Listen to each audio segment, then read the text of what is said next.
हर हर महादेव, हर हर महादेव, हर हर महादेव।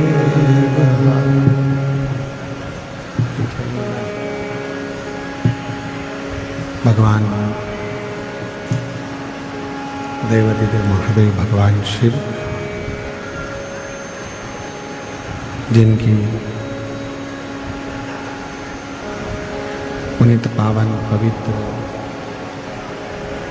शिव महापुराण की कथा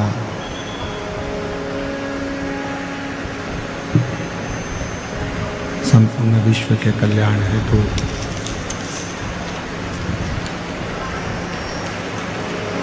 बाबा देवाधिदेव महादेव की कृपा से, उनकी करुणा से, उनकी उदारता से बक्से से नहीं चल रहा, बक्से से कोई से नहीं चल रहा पूरे पंडाल।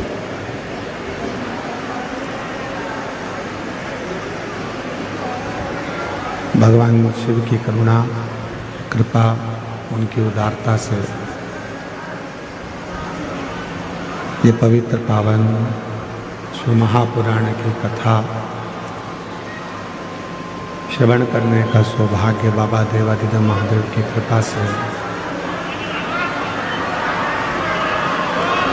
बक्से में निकल रहा है।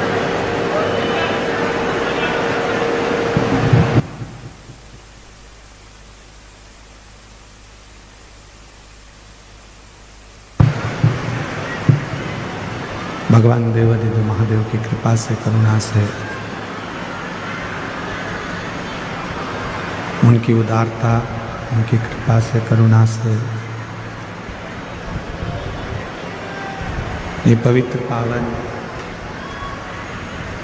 शिव महापुराण की कथा श्रवण करने का सौभाग्य भगवान देवाधिदेव महादेव की कृपा से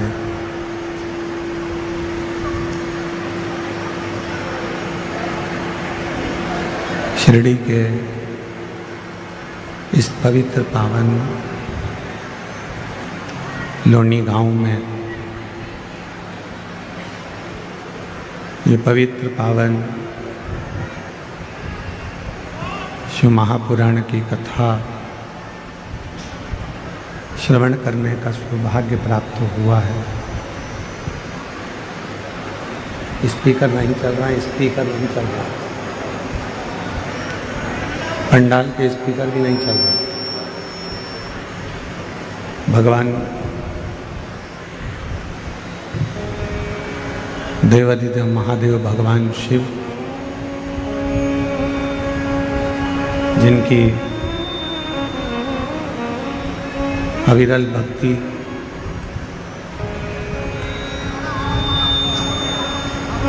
ये पवित्र पावन भगवान देवाधिदेव महादेव की पवित्र कथा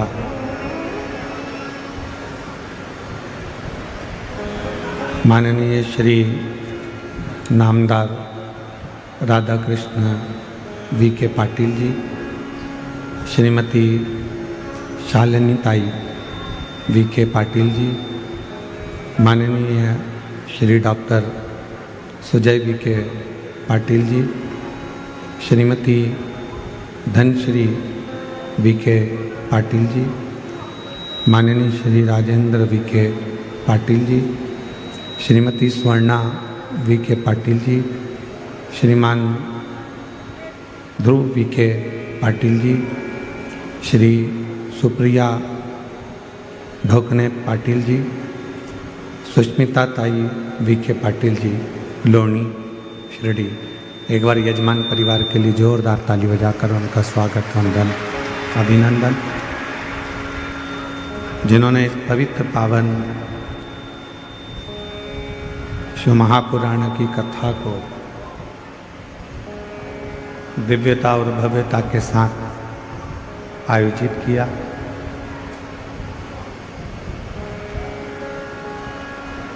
भगवान शिव की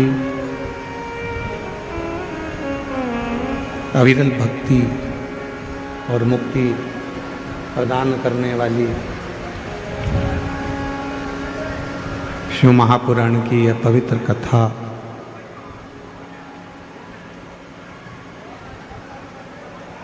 संपूर्ण जगत का कल्याण करने वाली है और बड़ा सौभाग्य है शिरडी क्षेत्र के सभी रहवासियों का, जिन पर भगवान देवाधिदेव महादेव की कृपा हुई और ये पवित्र कथा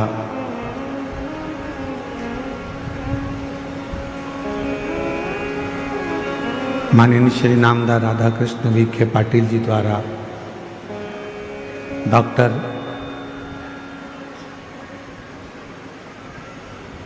सुजय विखे पाटिल जी द्वारा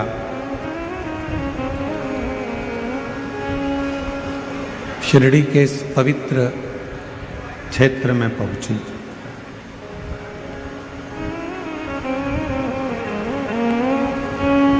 और बहुत सुंदर व्यवस्था के साथ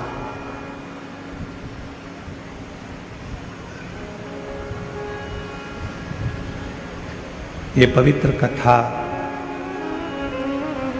शिरडी क्षेत्र में भगवान देवाधिदेव महादेव की कृपा से, करुणा से, उनकी उदारता से चल रही है। फिर पुनः वापिस मैं धन्यवाद दूं पाटिल परिवार को, जिन्होंने इस कथा को यहाँ आयोजित कर कर सभी जीजियों का, जीजाओं का हृदय को एक दीपावली का तोहफा दिया है।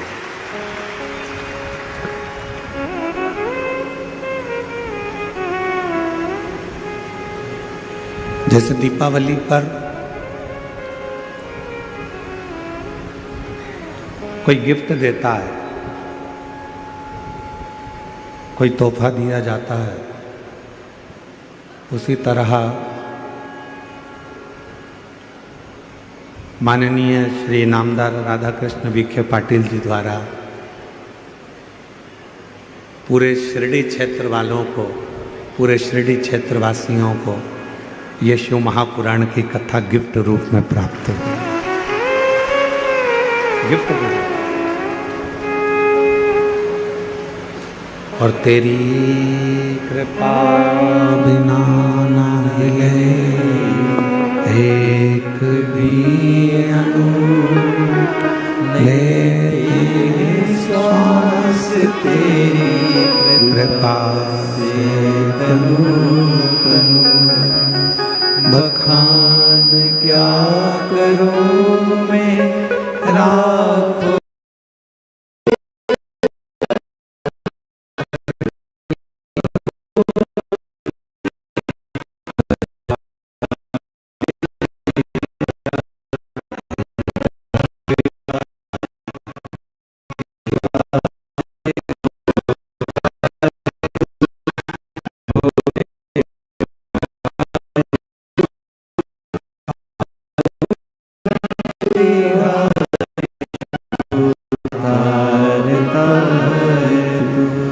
बखान क्या करूं मैं लाखों के ढेर का, चपटी भभूत में खजाना कुबेर का। हे गंगाधर मुक्ति द्वार ओमकार तू, भोले ओमकार तू। आयो शरण तिहारी शंभु तार तार। रिश्ते ज़्यादा जरूरी हैं, पर रिश्तों में विश्वास और ज़्यादा जरूरी है। जितना जितना विश्वास, जितना जितना भरोसा, जितना जितना दृढ़ता, जितना जितना विश्वास, जितना जितना भरोसा, जितनी जितनी दृढ़ता आपकी और हमारी जिंदगी में आएगा, उतना रिश्तों में भी, परमात्मा में भी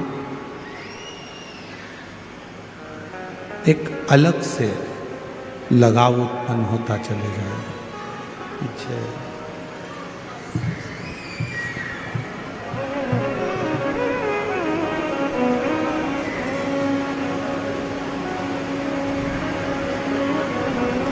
शिव महापुराण की कथा कहती है, भगवान शंकर का चरित्र कहता है, शिव तत्व कहता है। परमात्मा की भक्ति हो, चाहे रिश्तेदारी हो, चाहे हमारे कोई संबंध हो, चाहे कोई हमारा मित्र हो, सखा हो, दोस्त हो, परिवार हो, ये कुछ भी हो, पर उसमें सबसे ज्यादा जरूरी है आपका विश्वास, आपका भरोसा। कल भी कथा में कहा था कि शिव जी की कथा सुनना सरल है, शिव जी के मंदिर में जाना सरल है, शिव जी को एक लोटा जल चढ़ाना सरल है, भगवान शंकर का गुणगान करना सरल है। पर शिव महापुराण की कथा कहती है कि सबसे ज्यादा कठिन है शिव महापुराण पर भरोसा करना, शिव जी पर भरोसा करना, भगवान की विरल भक्ति पर भरोसा करना, भगवान के भजन पर भरोसा करना, विश्वास करना।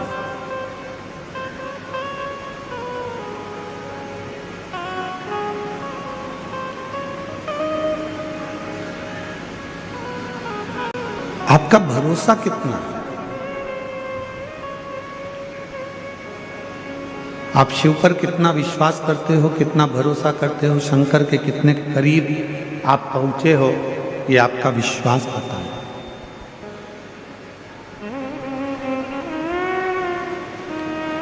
एक कथा शिव महापुराण की बड़ी सुंदर है। माता पार्वती जी अपना घर छोड़कर अपनी सहेलियों के साथ में, सखियों के साथ में एक पर्वत की कंदरा में, गुफा में प्रवेश कर गए।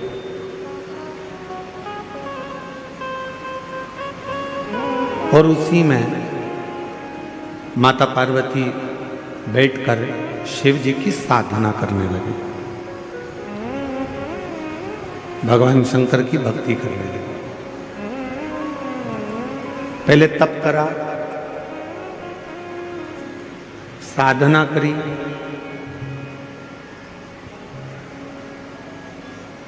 ध्यान लगाया। जब ये सब कुछ कर लिया, फिर माता पार्वती जी ने बेल के पान को, बेल के पत्र को, बेलपत्र को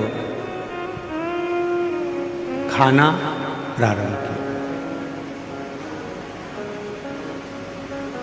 फिर माता पार्वती जी ने बेल का पान, बेल का पत्ता खाना प्रारंभ किया।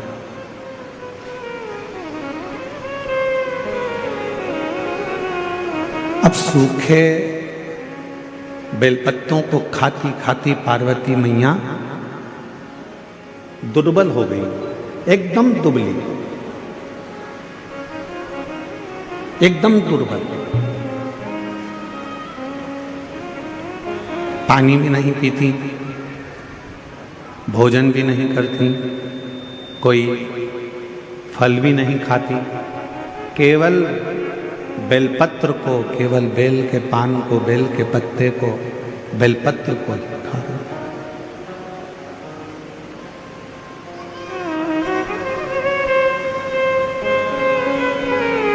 शरीर में उनका पूरा शाम हो गया, काला पड़ गया। और जब शरीर पूरा श्याम कलर का हो गया, काला पड़ गया, सांवरा हो गया, श्याम कलर का हो गया, तब मेरे देवाधिदेव महादेव उनकी परीक्षा लेने के लिए गए। थोड़ा ध्यान लगाना कथा में। और शिव जी उनकी परीक्षा लेने के लिए गए और भगवान शंकर ने जाकर कहा, पार्वती तुम शिव की आराधना कर रही हो, भगवान शंकर की साधना कर रही हो, शिव को भज रही हो, पर देवाधिदेव महादेव तो कितने सुंदर हैं।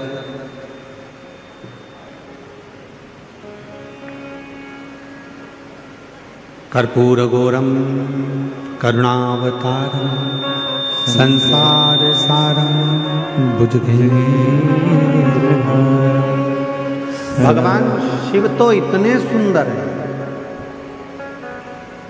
भगवान शंकर तो इतने सुंदर हैं, इतने सुंदर हैं, और तुम इतनी काली हो गई हो, दुर्बल हो गई हो, पत्ते खाती हो, तो शरीर भी तुम्हारा पूरा दुर्बल हो चुका है, और तुम्हारा पूरा शरीर दुर्बल हो गया।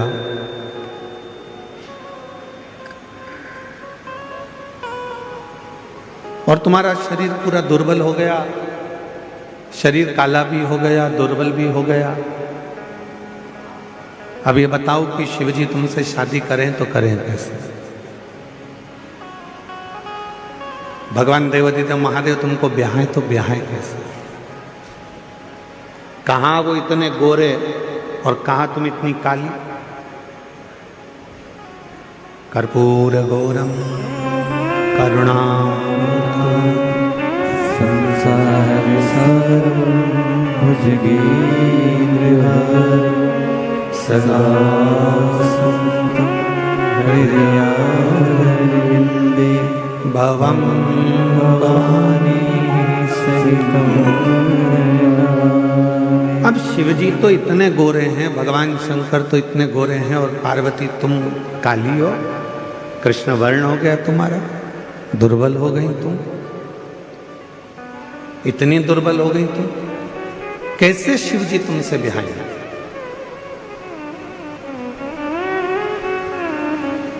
कैसे भगवान शंकर तुमसे शादी करेंगे? कैसे उनका विवाह तुमसे होगा?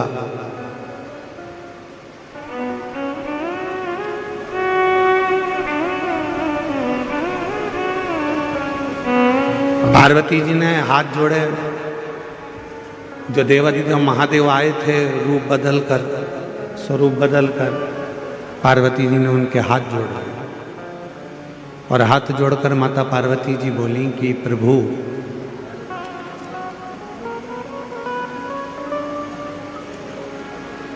भगवान, ये मेरा विश्वास कहता है और मेरा दृढ़ विश्वास कहता है, बेलपत्र के पत्ते को खाने से जब तुम मेरे पास आकर मुझे उपदेश दे सकते हो, ज्ञान दे सकते हो, मुझे समझा सकते हो, तो ये मेरा विश्वास कहता है कि एक ना एक दिन बेलपत्र का पत्र मेरे मुख में अगर जाता रहेगा तो मेरे भीतर की इंद्रियां संयमित रहेंगी, और जब भीतर की इंद्रियां संयमित रहेगी तो एक ना एक दिन मेरा महादेव भी मेरे पास में मुझे वरने के लिए जरूर आएगा।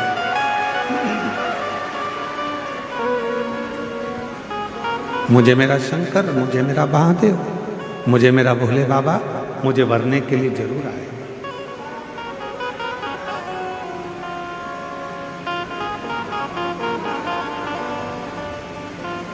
शिव महापुराण की उमा संहिता कहती है, शंकर जी पे चढ़ा हुआ जल का आचमन,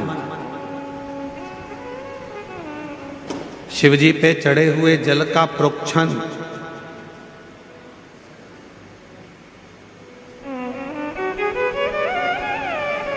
कायिक, वाचिक और मानसिक 3 तापों को नष्ट कर देता है।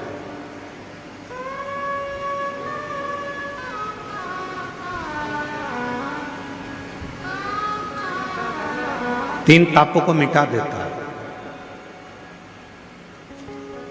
चाहे वो कायिक हो, चाहे वो वाचिक हो, चाहे वो मानसिक।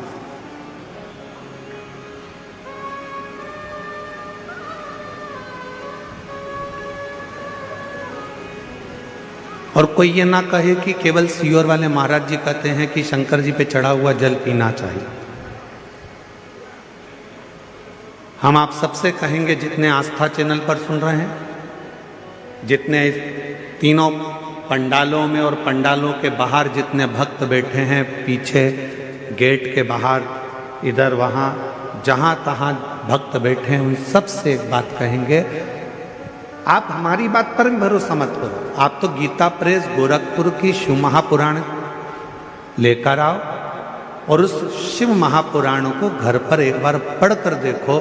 उसमें आपको मिलेगा कि शंकर जी पे चढ़े हुए जल का जो आचमन कर लेता है, वो फिर संसार सागर में जन्म नहीं लेता, उसकी मुक्ति हो जाती है, मोक्ष।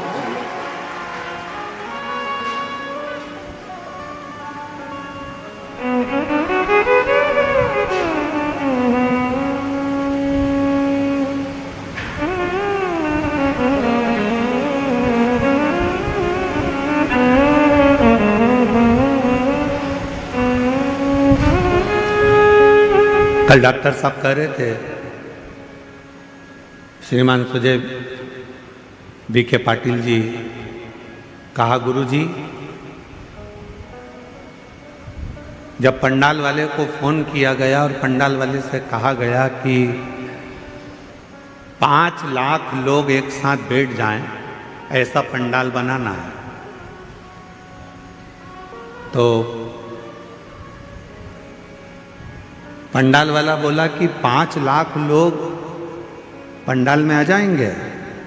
तो डॉक्टर साहब बोले, सुजय वी.के. पाटिल जी बोले, कहने लगे हाँ 5 लाख लोग आ जाएंगे। तो डॉक्टर साहब कल बता रहे थे कि जब ये 5 लाख भक्तों का पंडाल कल पहले दिन ही भरा गया, तो पंडाल वाले को भी आश्चर्य हुआ कि इतने भक्त कैसे। हम डॉक्टर सुजय वी.के. पाटिल जी को और माननीय श्री नामदार राधा कृष्ण वी.के. पाटिल जी को धन्यवाद देते हैं। शिव महापुराण का तो ये आनंद है, साथ में डॉक्टर साहब आपका और वी.के. पाटिल जी आपका प्रेम भी आपके क्षेत्रवासियों के प्रति बहुत ज़्यादा है, इसलिए भक्तों का सैलाब। ये भक्तों का आगमन, ये भक्तों का आना शिव तत्व की ओर अविरल भक्ति को प्राप्त करना,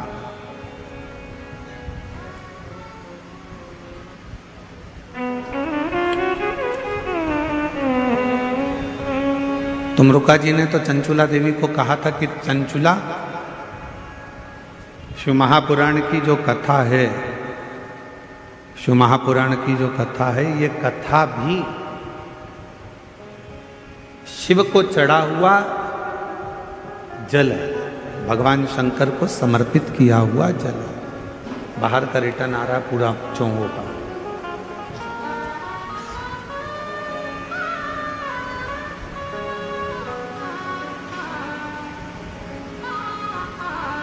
जो शिव महापुराण की कथा को श्रवण कर कर जाता है, ये समझ कर जाता है कि हम शंकर भगवान को चढ़े हुए जल का आचमन कर कर, शिव को प्राप्त कर कर, भगवान शंकर की शरणागति प्राप्त कर कर, भगवान शंकर की भक्ति प्राप्त कर कर हम जा रहे हैं।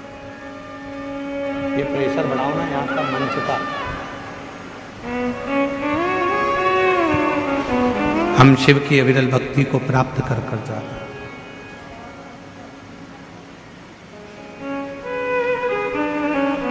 शिव कथा कह रही है, भगवान शंकर का पवित्र चरित्र कह रहा है कि शिव के चढ़े हुए जल का वर्णन स्वयं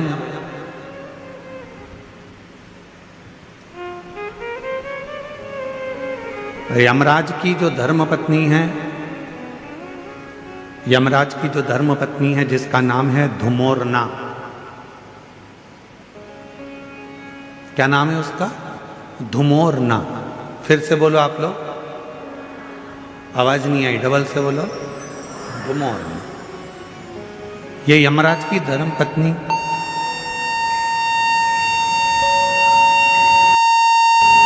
यमराज की धर्म पत्नी धुमोरना। धुमोरना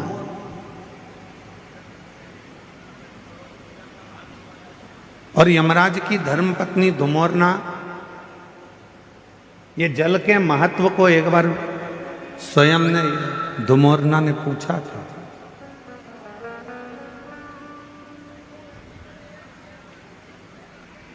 जल के महत्व को धुमोरना ने एक बार पूछा था।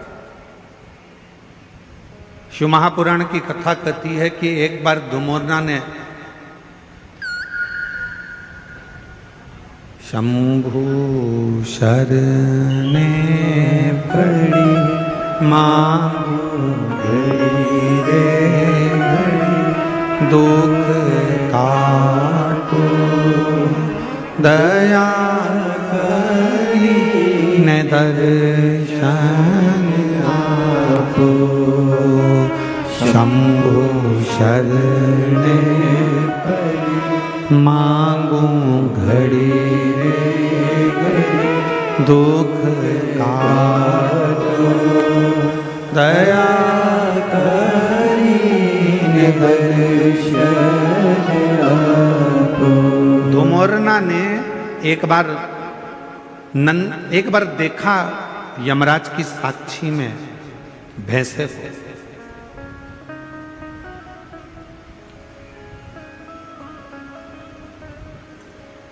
धुमोरना ने देखा कि यमराज का जो भैंसा है, यमराज जिस पर बैठते हैं भैंसा,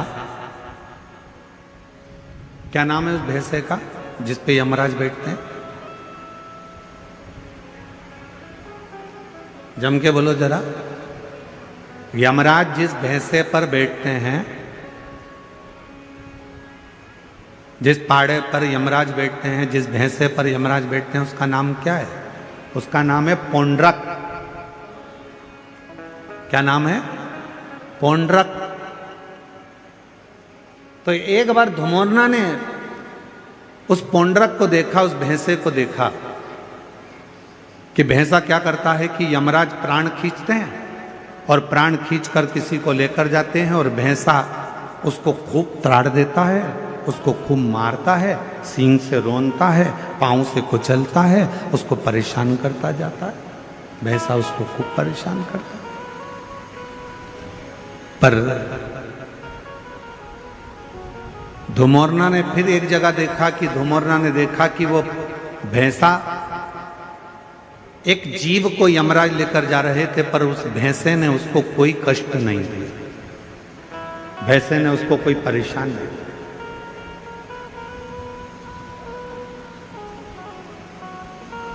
अब किसी को तो भैंसा मारता था और किसी को नहीं मारता था, किसी को कष्ट देता था, किसी को नहीं देता था। धुमोरना के मन में, यमराज की धर्मपत्नी के मन में यह बात अड़, और यमराज की धर्मपत्नी के मन में यह बात अड़ी, और यमराज की धर्मपत्नी ने विचार करा आखिर ये हो क्या रहा। जब यम की आज्ञा है कि कष्ट देना है तो देना चाहिए, फिर ये भैंसा किसी को कष्ट देता है, किसी को नहीं देता है, किसी को अच्छा रखता है, किसी को बुरा रखता है, आखिर ऐसा हो क्यों रहा।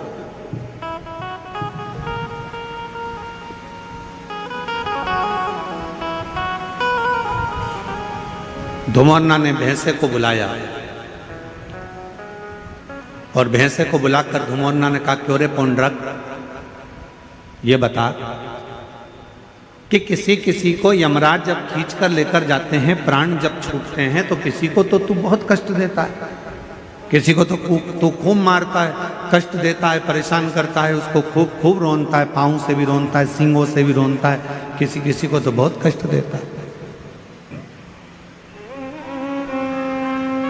धुमोरना बोली कि पौंड्रक, भैंसे, और किसी को तू मारता ही नहीं है, कष्ट भी नहीं देता, आखिर ऐसा क्यों? किस लिए? तो भैंसे ने कहा धुमोरना से, माता जी, जब भगवान देवाधिदेव महादेव का रुद्र अवतार हुआ, जब मेरे शंकर भगवान का रुद्र अवतार हुआ और उनका रुद्र जो अवतार था, क्रोध का जो अवतार था, उस क्रोध के अवतार में मेरा जो जन्म हुआ है, मैं जो भैंसा बनकर पैदा हुआ हूं, वो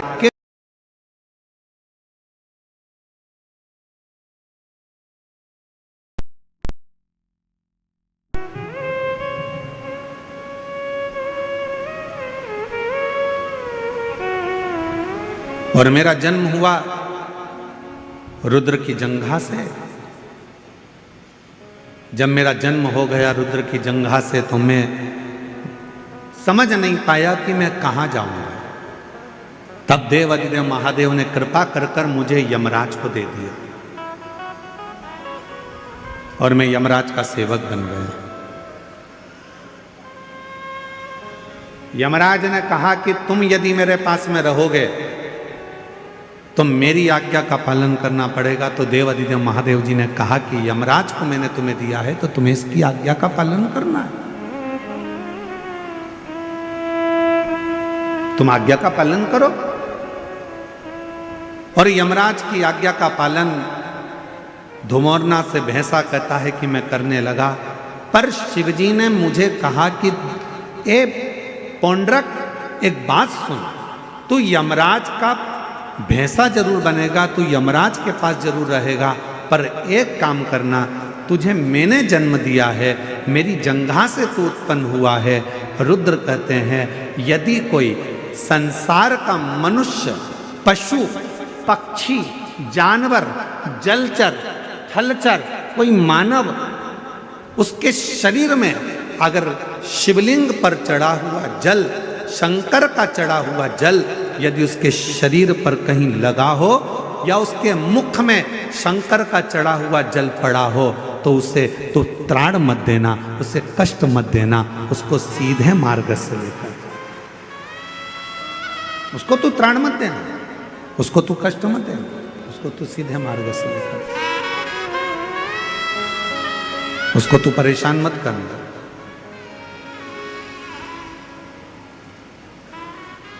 पौंड्रक भैंसे ने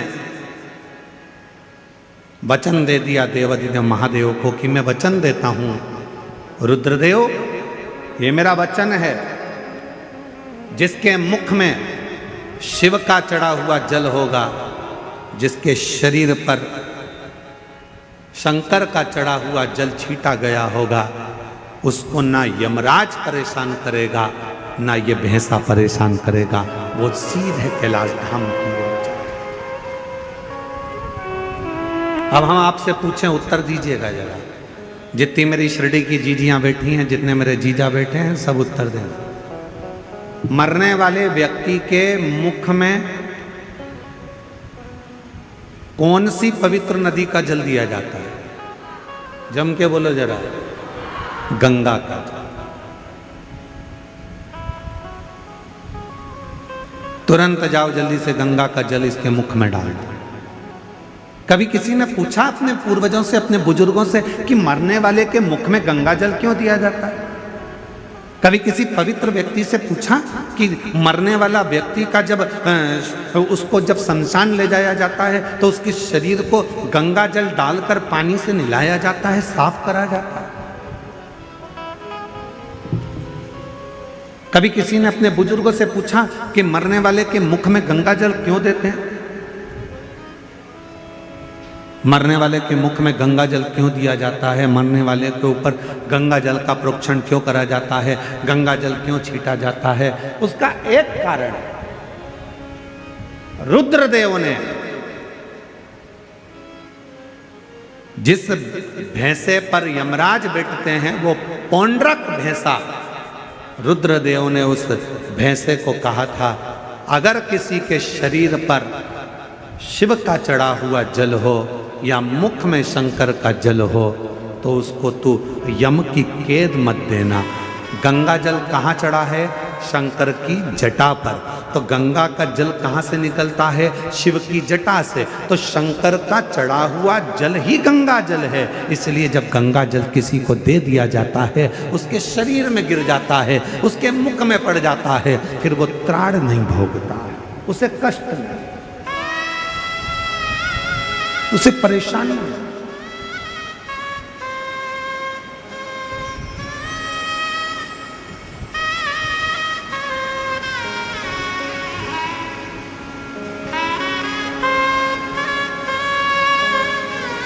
महाराज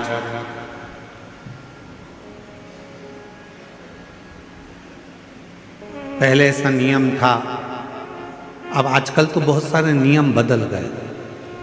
पहले कोई मानसरोवर जाता था तो मानसरोवर का जल लेकर आता था, तो अपने आसपास में थोड़ा थोड़ा जल देता था। बोलो बोलो दीदी, सही है गलत है? कोई गोदावरी स्नान करने के लिए जा रहा है तो माँ गोदावरी का जल लेकर आ रहे हैं तो थोड़ा थोड़ा आसपास में बांटते थे। कोई हरिद्वार गया, गंगा जी का जल भरकर लाया तो गंगा जी का जल आसपास में बांटते थे। पहले ऐसा नियम था। अब बीच में लोगों ने ये नियम बंद कर कर गिफ्ट बांटना चालू कर दिया। हम केदारनाथ जी गए थे, तुम्हारे लिए गिफ्ट लेकर आए। हम हरिद्वार गए थे, तुम्हारे लिए गिफ्ट लेकर आए। हम शिरडी गए थे, तुम्हारे लिए गिफ्ट लेकर आए। फिर गिफ्ट का काम बंद हुआ तो लोगों ने फिर प्रसाद देना चालू करा। हम उज्जैन गए थे, तुम्हारे लिए प्रसाद लेकर आए। हम वहाँ गए थे, तुम्हारे लिए ये प्रसाद लेकर आए। हम तुम्हारे लिए ये प्रसाद लेकर आए। शिव महापुराण की कथा कहती है, किसी मंदिर, देवालय, शिवालय या किसी तीर्थ का सबसे बड़ा प्रसाद होता है वहाँ की पवित्र नदी का कुंड का जल। वो जल जब हम अपने आसपास में देते हैं तो हमें हजारों हजारों तीर्थ का पुण्य फल प्राप्त हो जाए।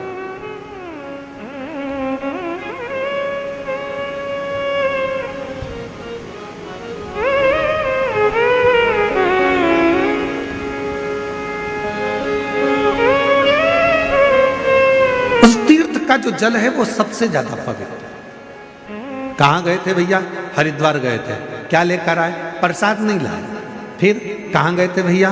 बद्रीनाथ गए थे। क्या लेकर आए? तो कहा हम कुछ लेकर नहीं आए, हम तो केवल थोड़ा सा माँ अलखनंदा का जल लेकर आए। हम कहाँ गए थे? यमुनोत्री, हम यमुना जी का थोड़ा सा जल लेकर आए। हम कहाँ गए थे? नासिक, त्र्यंबक, हम गोदावरी माँ का जल लेकर आए। हम कहाँ गए थे?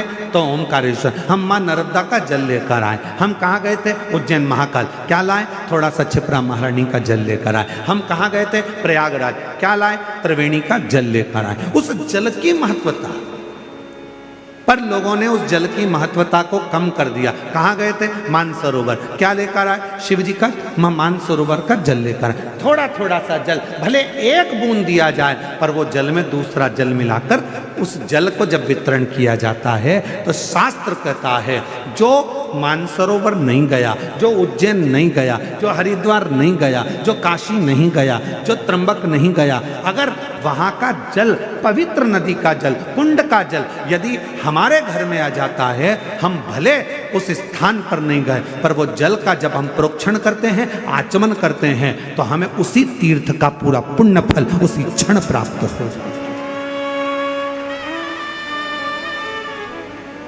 अब आजकल का जमाना थोड़ा दिखावे का हो गया, तो लोग कहते हैं कहाँ गए थे साहब? तो कहा हम यहाँ गए थे, हम वहाँ से गिफ्ट लेकर आए। हम शिरडी गए थे, वहाँ से तुम्हारे लिए गिफ्ट लाए। हम वहाँ त्र्यंबक गए थे, गिफ्ट लाए। उज्जैन गए थे, गिफ्ट लाए। गिफ्ट नहीं,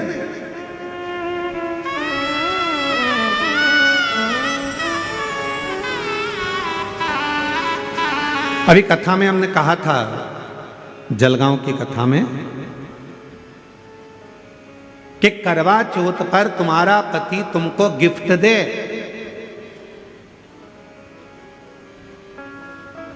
पर तुम अपने पति को कसम खिलवाना। बोला था कि नहीं बोला था? अरे जम के तो बोलो। तुम अपने पति को सौगंध दिलवाना करवा चौथ के दिन कि तुम मुझे गिफ्ट दे रहे हो, चलेगा, पर मुझे भी एक गिफ्ट चाहिए कि तुम कसम खाओ, सौगंध खाओ कि जब भी गाड़ी चलाओगे तो हेलमेट जरूर लगाओगे। जब भी गाड़ी चलाओगे तो हेलमेट। ये गिफ्ट तो मुझे कि क्योंकि तुम हो तो मेरा घर है, तुम हो तो परिवार है, तुम हो तो मेरा कुटुंब है, तुम हो तो मेरे बच्चे हैं, और तुम हो तो मैं हूं। हेलमेट लगाओ, 4 व्हीलर गाड़ी चलाओगे सीट बेल्ट लगाओ, ये शपथ दिलवाओ।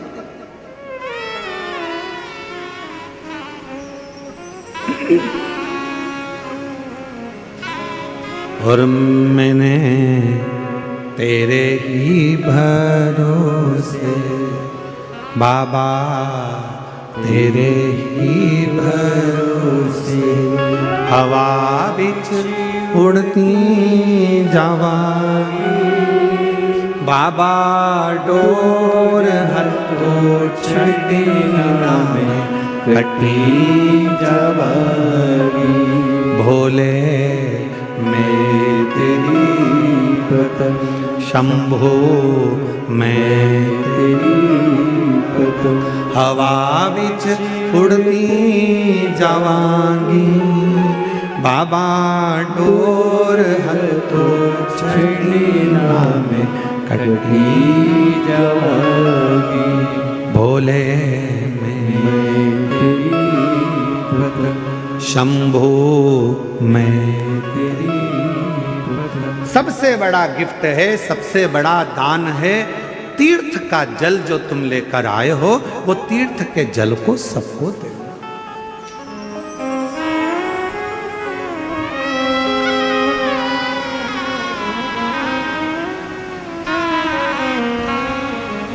मुख में गंगा जल हो, ब्रज का बंसी बट हो, मुख में गंगा जल हो, ब्रज का बंसी बट हो,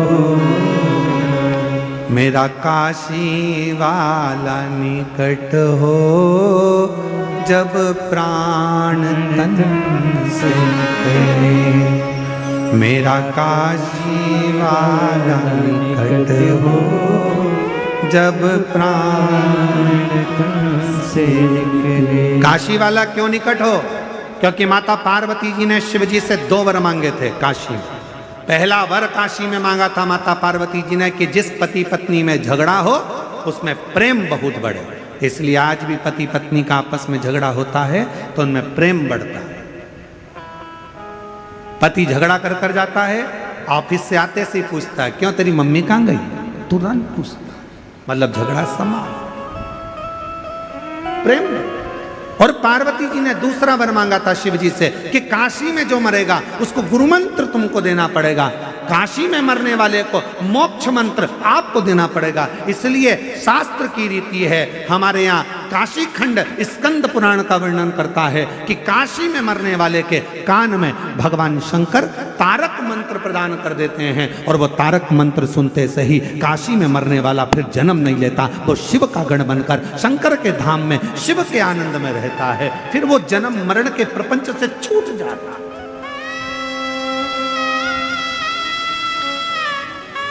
फिर वो जन्म मरण के प्रपंच से मुक्त हो गए, मुक्त।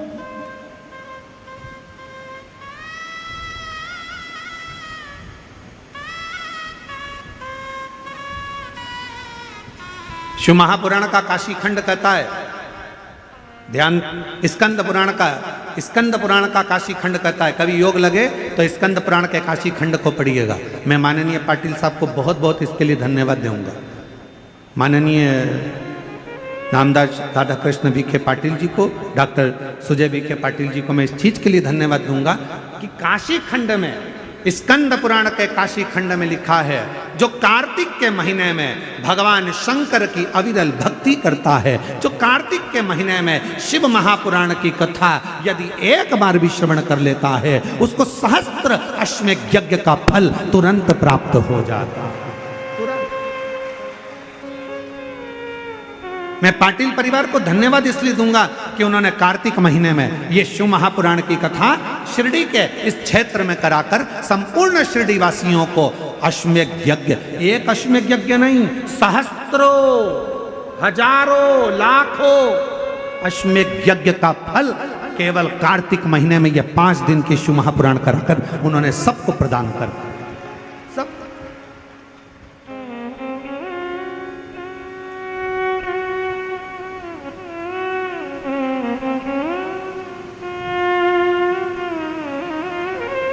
जब डॉक्टर सुजय विखे पाटिल जी कथा लेने के लिए सीहोर आए थे तो उस समय पर बता रहे थे, उनको 2-3 तारीख बताई गई, पर उन्होंने जो तारीख चुनी वो कार्तिक के महीने की चुनी। तो हमको भी आश्चर्य हुआ कि जरूर माता पिता के संस्कार इतने प्रबल हैं कि कार्तिक के महीने की अगर तारीख चुनी है तो उसमें फल, तो ये श्रेष्ठता हुआ।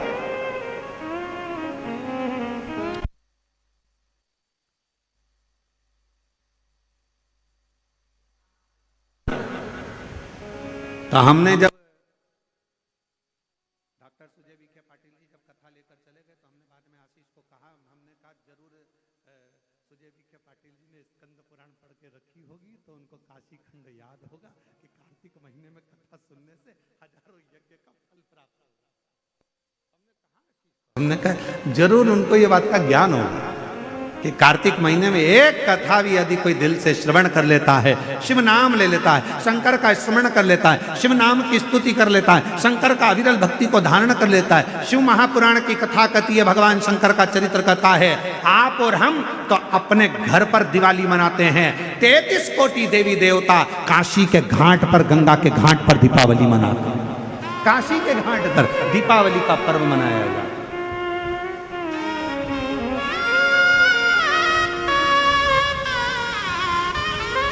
शिव धाम में, भगवान शंकर के धाम में, काशी में, शंकर के अविरल धाम, हम तो आपसे भी कहेंगे आपके घर के आसपास में जो शंकर का मंदिर हो ना, दीपावली के दिन शंकर के मंदिर में जाकर दीपदान जरूर करना। दीपावली के पर्व पर शिव मंदिर में जाकर उसके आसपास में दीप जरूर लगाना।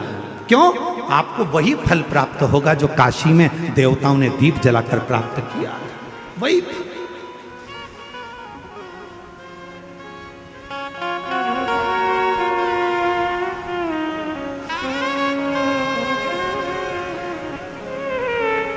भगवान शंकर की अविरल भक्ति को धारण, शिव तत्व को धारण कर। और इस वर्ष जब आप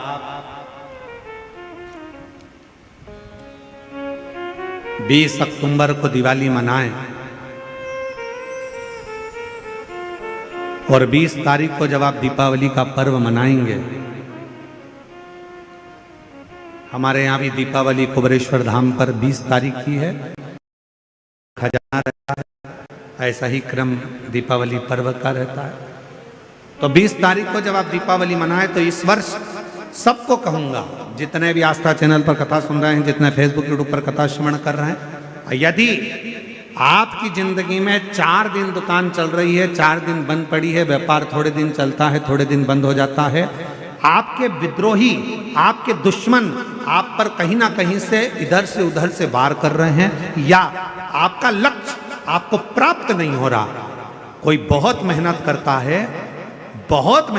है तो भी लक्ष्य नहीं मिल पा रहा, जहां तक आपको पहुंचना है वहां तक यदि आप नहीं पहुंच पा रहे हैं, तो इस दीपावली पर जब आप 20 तारीख को दीपावली का पर्व मनाएं, तो 20 तारीख को दीपावली के पर्व के दिन शंकर भगवान को स्पर्श कराकर एक बेलपत्र लेकर जरूर अपने घर पर आए, और जहां पूजन कर रहे हैं उस बेलपत्र को एक प्लेट में अवश्य रखें, उस पर हल्दी और कुंकू उस पर अवश्य चढ़ाएं। एक चावल का दाना लाल कर, एक चावल का दाना पीला कर उस बेलपत्र पर अवश्य चढ़ाएं, और उस बेलपत्र को अपने पास में 1 वर्ष तक संभाल कर रखना। फिर अगले साल आप और हमें बताना कि उस बेलपत्र ने आपको मंजिल तक पहुंचाया कि नहीं पहुंचाया, आपको लक्ष्य प्रदान कराया कि नहीं। कई लोग रहते हैं, बहुत मेहनत करते हैं, बहुत परिश्रम करते हैं, सब चाहते हैं कि ये व्यक्ति इतने स्थान पर बैठे, इसको ये पद मिलना चाहिए, इसको ये कुर्सी मिलना चाहिए, इसको ये जगह मिलना चाहिए, इसको वहां तक पहुंचना चाहिए, इस व्यक्ति को तो इस पद पर पहुंचना चाहिए पर नहीं पहुंच पाता, इस व्यक्ति को तो वहां तक पहुंचना है पर ये नहीं पहुंच पाता। एक बेलपत्र का प्रयोग कर देते, अगले वर्ष बात करेंगे कि मेरे भोलेनाथ ने आपका हाथ पकड़कर आपको उस मंजिल तक भेजा कि नहीं भेजा।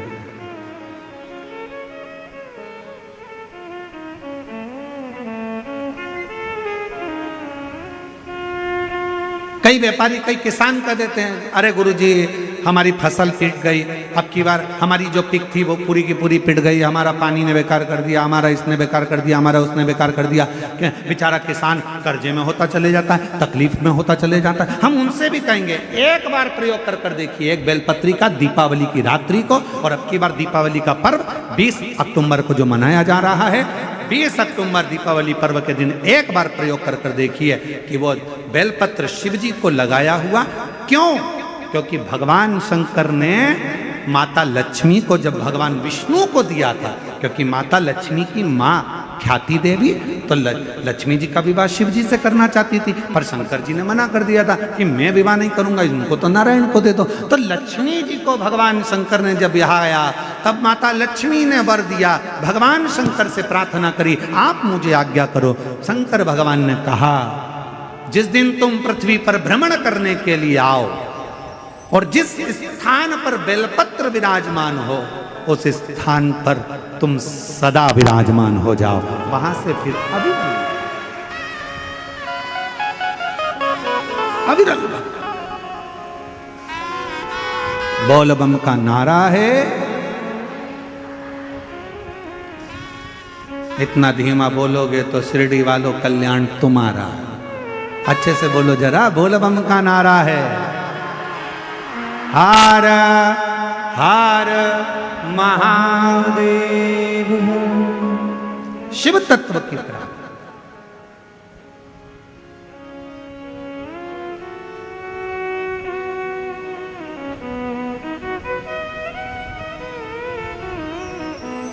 भगवान देवादिदेव महादेव के दरवाजे पर दीप अवश्य। हमारे यहाँ कुबेरेश्वर धाम पर लोग दिवाली मनाने के लिए जब आते हैं, दीपावली पर्व के लिए जब आते हैं, खजाने के लिए जब आते हैं, तो भक्ति के साथ, अविरल भक्ति के साथ शिव तत्व को प्राप्त करने के, और शिव क्या ना दे, भगवान शंकर क्या ना दे। तेरी कृपा बिना न हिले एक भी ले, विश्वास तेरी कृपा से तनो तनो। बखान क्या करूं मैं राखों के ढेर का, चपटी भगोत में खजाना कुबेर का। उसके स्पर्श मात्र राख का हो जाता है, स्पर्श मात्र एक भभूत का हो जाता है, तो वो भस्म भी करोड़ों का धन बन जाती है। वो भस्म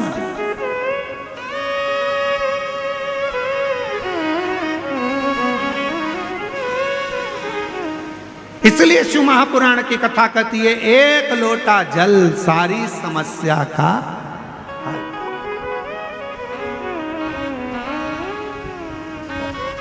एक लोटा जल लेकर शिव मंदिर जरूर जाओ। वो कहे शिव महापुराण मध्ये एक लोटा पाणी घेऊन खूपचा महत्व आहे।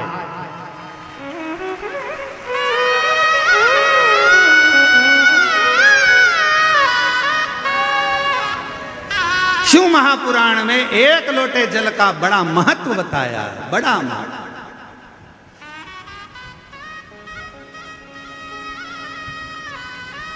शिव पिंडीचा एक लोटा पाणी घेऊन, जो एक लोटा जल शंकर की पिंडी पर जल चढ़ा देता है, उसका खूब खूब खूब खूब खूब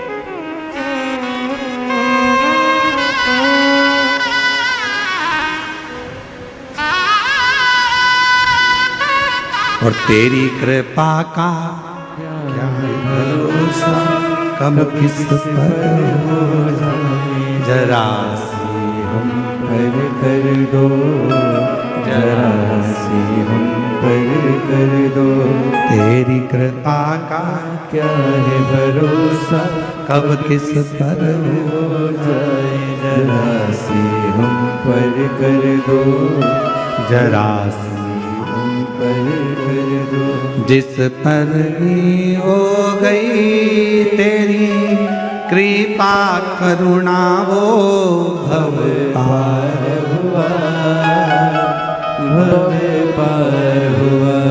पापी हो चाहे जितना उसका भी बाबा उद्धार हुआ, उद्धार हुआ। गिद्ध अजामिल गणिका जैसे तेरे मन को भाए, जरा सी हम पर कर दो, जरा सी हम पर कर दो।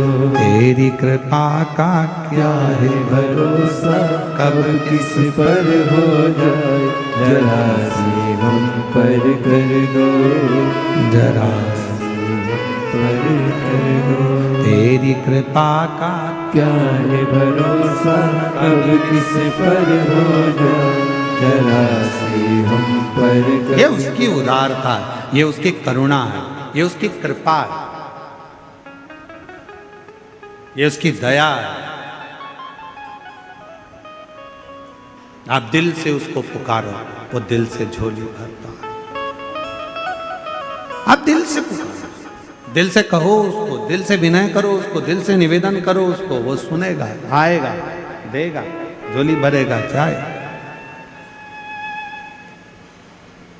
तो शंकर भगवान पर चढ़े हुए जल की महत्वता शिव महापुराण की कथा कहती है। भगवान शंकर का पवित्र चरित्र कह रहा है कि मरने वाले व्यक्ति के मुख में गंगा जल क्यों दिया जाता है। आपके बच्चे पूछें, आपके रिश्तेदार पूछें तो उनको बताना कि शिव महापुराण में वर्णन आता है, स्वयं यमराज की धर्म पत्नी धुमोरना ने यह प्रश्न स्वयं जिस पर यमराज बैठते हैं उस भैंसे से, उस पौंड्रक से पूछा, भैंसे से कि तू किसी को कष्ट देता है, किसी को नहीं देता।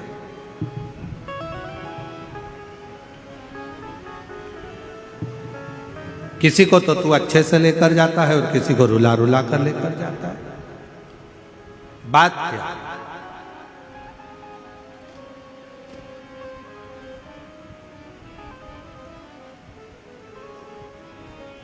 क्या बात है? तो भैंसे ने कहा कि मैंने शिव जी ने, शंकर भगवान को मैंने वचन दिया, क्योंकि मेरे देवाधिदेव महादेव ने तो मुझे यमराज को दिया। आज अगर मैं यमराज के पास में हूं, यदि मैं यम के साथ में रह रहा हूं, तो इसमें शिव जी की कृपा है, मुझे शंकर भगवान ने करुणा कर दिया।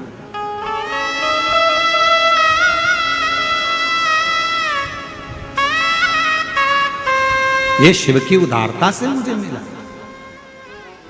इसलिए हमारे सनातन धर्म में आज भी नियम है, ये गंगा का जो जल है वो भगवान शंकर का चढ़ा हुआ जल है, शिव के ऊपर से चढ़कर नीचे आ। कई लोग हमारा बहुत विरोध जब करते हैं तो विरोध में कह देते हैं कि शिव जी पे चढ़ा हुआ जल मत पियो। सियोर वाले महाराज ने बताया पियो, और यह कहता है मत पियो। तो जो तुमसे कहे कि शंकर पर चढ़ा हुआ जल नहीं पीना चाहिए, तो उनको कहना कि फिर तो मरते समय तू गंगा जल भी मत पीना, क्योंकि वो भी तो शंकर जी पे चढ़ा हुआ है। शिव जी के शीश पर आया तब तो नीचे आया।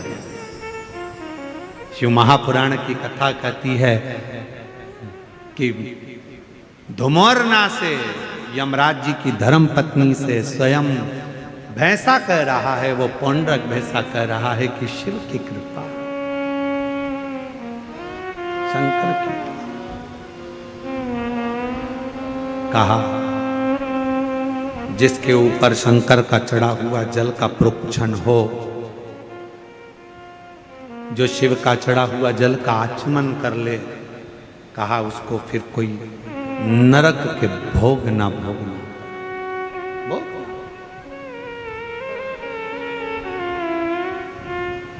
मुख में गंगा जल हो, ब्रज का बंसी बट हो।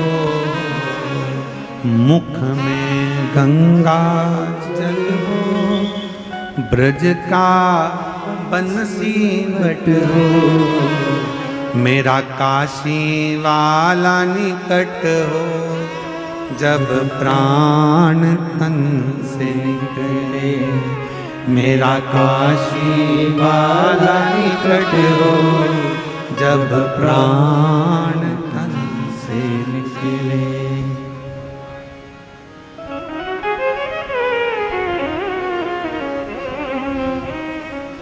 हे भोलेनाथ, हे भोलेनाथ, इतना तो करना भोले, जब प्राण तन से निकले। इतना तो करना भोले, जब प्राण तन से निकले। बाबा इतनी कृपा करना। हम हो सकता है प्राण छूटते समय हम काशी ना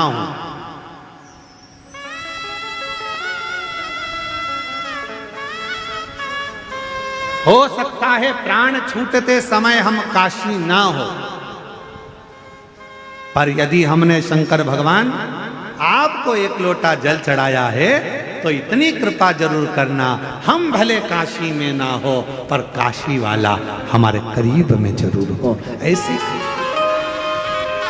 ऐसे काशी वाला।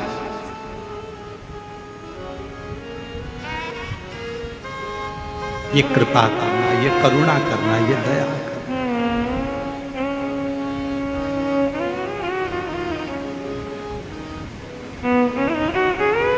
यमराज की जो धर्मपत्नी है ना,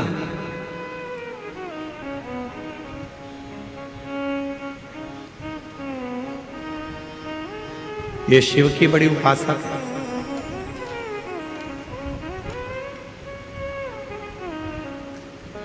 ध्रुमोर्ना दक्ष प्रजापति की बेटी है।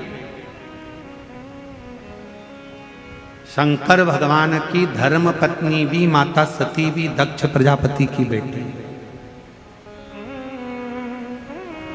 कामदेव की धर्म पत्नी रति भी दक्ष प्रजापति की बेटी है। यमराज की धर्म पत्नी वो भी ध्रुमोर्ना भी दक्ष प्रजापति की बेटी है। महाराज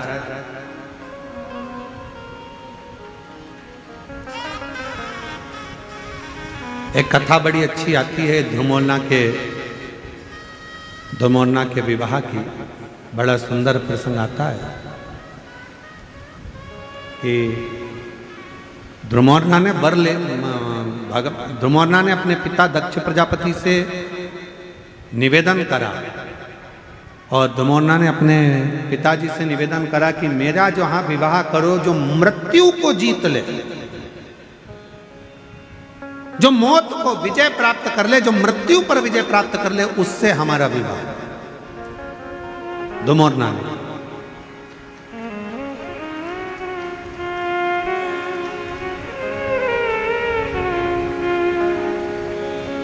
अपने पिताजी से कह रही है ध्रुमोर्ना, दक्ष प्रजापति से कह रही है ध्रुमोर्ना, कैसी कृपा करिए हमारा विवाह वहां हो जो मृत्यु पर विजय प्राप्त कर ले।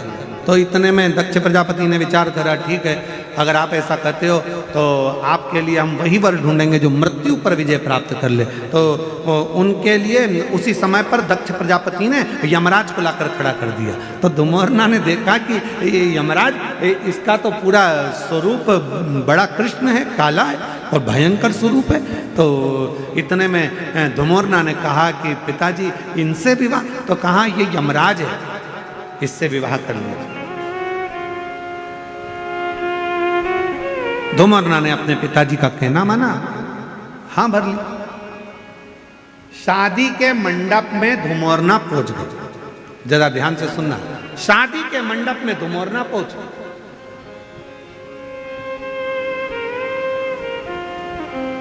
और शादी के मंडप में जैसे धुमरना पहुंची, यमराज बाजू में पास में आकर बैठा और यमराज से धुमरना ने मुस्कुराकर कहा कि आज मुझे बड़ी प्रसन्नता हो रही है कि मुझे जो पति मिला है वो मृत्यु पर विजय प्राप्त करने वाला है। मृत्यु पर विजय। इतने में तुरंत यमराज ने कहा, धुमरना तुम्हें गलतफहमी हो रही है,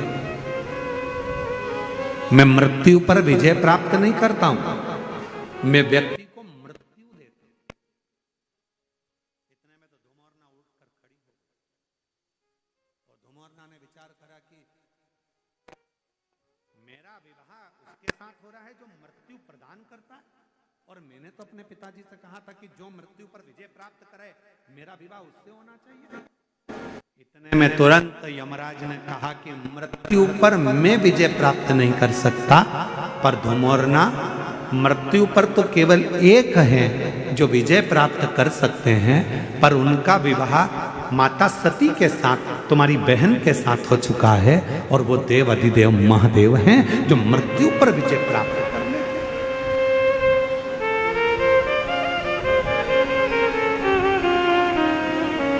जो मौत पर विजय प्राप्त कर ले। इतने में धुमरना उठकर चली गई, और जैसे ही धुमरना उठकर गई, दक्ष प्रजापति को सूचना मिली कि मेरी बेटी यमराज से विवाह नहीं करना चाहती, अब करा क्या जाए। इतनी देर में दक्ष प्रजापति ने अपनी दूसरी बेटी विजया को मंडप में ले जाकर बिठा दिया। शादी के मंडप में जैसी विजया बैठी, वैसे ही उसी समय, उसी पल, उसी घड़ी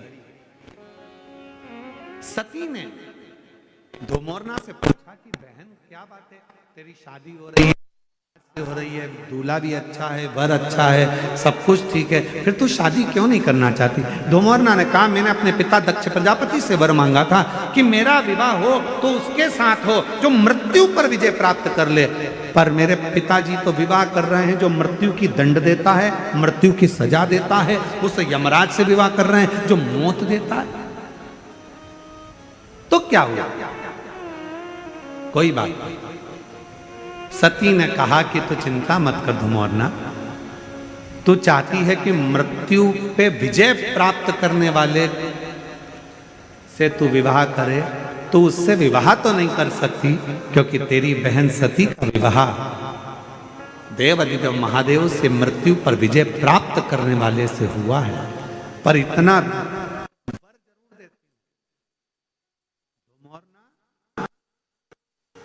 तेरा पति मृत्यु लोक में जाकर जिस व्यक्ति के प्राण को लेकर जाएगा यमलोक में, उस समय पर जिसके प्राण छूट रहे होंगे, उसके मुख से यदि शिव का नाम निकल गया तो धुमरना उसी क्षण तुझे शंकर का दर्शन हर पल हर घड़ी होता है, हर पल। और उसका वर क्या प्राप्त होगा, उसका फल क्या प्राप्त होगा? शिव महापुराण की कथा कहती है, श्री शिवाय नमस्तुभ्यम, ओम नमः शिवाय, ओम ओम नमः शिवाय, ओम नमः श्री शिवाय नमस्तुभ्यम बोलने वाला, ओम नमः शिवाय बोलने वाला, हर हर महादेव बोलने वाला, बोल बम का नारा है, बाबा ए सहारा है, ऐसे उच्चारण करने वाला, शिव तत्व को गुंजायमान करने वाला, शंकर के नाम को लेने वाला जब अपने प्राणों को छोड़ता है और उसके मुख से यदि भूलवश भी शिव का नाम निकल जाता है तो धुमरना शिव जी का दर्शन करती है और यमराज से प्रार्थना करती है, आप इस जीव को जब लेकर आओ तो नरक लेकर मत जाना, इसको बैकुंठ छोड़कर आना, वहां देवता इंतजार कर, वहां देवता इंतजार कर।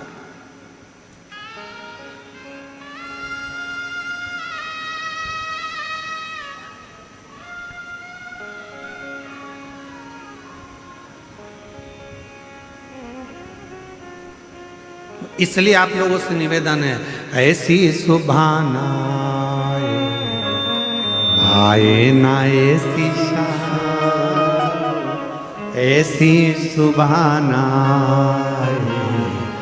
आए ना ऐसी शाम, जिस दिन जुबां पे मेरे, जिस दिन जुबां पे मेरी आए का नाम, ऐसी सुभान आए ना ऐसी शाम, ऐसी सुभान आए ना ऐसी शाम। भगवान शिव का जो उच्चारण करता है, शिव का उच्चारण करने वाला, श्री शिवाय नमस्तुभ्यं, श्री शिवाय नमस्तुभ्यं। हम आप लोगों से बार बार कहते हैं, अपने घर के दरवाजे पर लिख दो श्री शिवाय नमस्तुभ्यम, दीपावली पर स्टिकर चिपका दो श्री शिवाय नमस्तुभ्यम, दरवाजे पर बंदरवाल बांध दो श्री शिवाय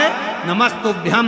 अगर कोई दरवाजे के सामने से निकल कर जा रहा होगा और मान लो उसका समय भी आ गया होगा, प्राण छूटने का भी समय आ गया होगा, तो दरवाजे पर यदि उसने भूल से भी पढ़ लिया तो वो नरक नहीं जाएगा, उसका परम पद वैकुंठ तक हो जाएगा। इसलिए श्री शिवाय नमस्तुभ्यम का स्मरण करो। कोई अपने काम के लिए जा रहा है, काम नहीं हो रहा, तुम्हारे दरवाजे पर पढ़ लेगा श्री शिवाय नमस्तुभ्यम, उसका राह खुल जाएगा, उसका कार्य सफल हो जाएगा। वो मंत्र का उच्चारण मूल है।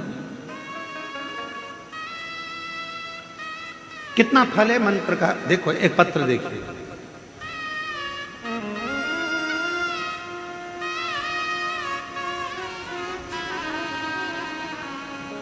बनीता प्रताप सिंह परदेशी, गांव घोटी, तालुका इंगतपुरी, जिला नासिक, महाराष्ट्र से। कहीं बैठी हो हाथ हिला सकती हैं, और अगर बैठी हो तो एक बेलपत्र लेने के लिए आ सकते। गुरुदेव हम 2022 से कथा सुन रहे हैं, हमारा लड़का प्रवीण 2023 से एमपीएससी की पढ़ाई की तैयारी कर रहा है, पर प्रवीण हर रोज उठकर मंदिर भी जाए, पर उसका सिलेक्शन जब नहीं हुआ तो हार गए। तब हमने उससे कहा, सियोर वाला बाबा कहता है कि मेहनत 4 गुना करो, मंदिर में साफ सफाई करो, शिवजी पर एक बेलपत्र जरूर चढ़ाओ, एग्जाम देने जाओ तो बेलपत्री पर शहद लगाकर शिव का भजन कर कर जाइए। पशुपति व्रत करा, तब हमने देखा तो भी जब उसको फल नहीं मिला तो उसका हिम्मत थोड़ा सा हारा। हिम्मत हारा तो हमने कहा पीछा मत छोड़ना बेटा, बाबा देगा जरूर। और तब हमने कहा कि एक बार कुबेरेश्वर धाम चल। हम उसको कुबेरेश्वर धाम ले गए। हमने कहा प्रवीण कुबेरेश्वर धाम लेकर चलो, और वहां जाकर बाबा का पूजन अर्चन करा।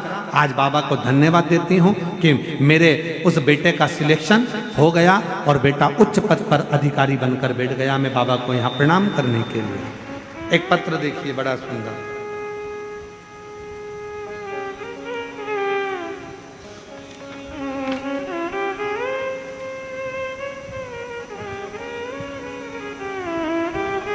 मेरा नाम सो कल्पना सूर्यभान चित्ते, महाराष्ट्र के अहिल्या नगर से ही हूँ, और अहिल्या नगर गांव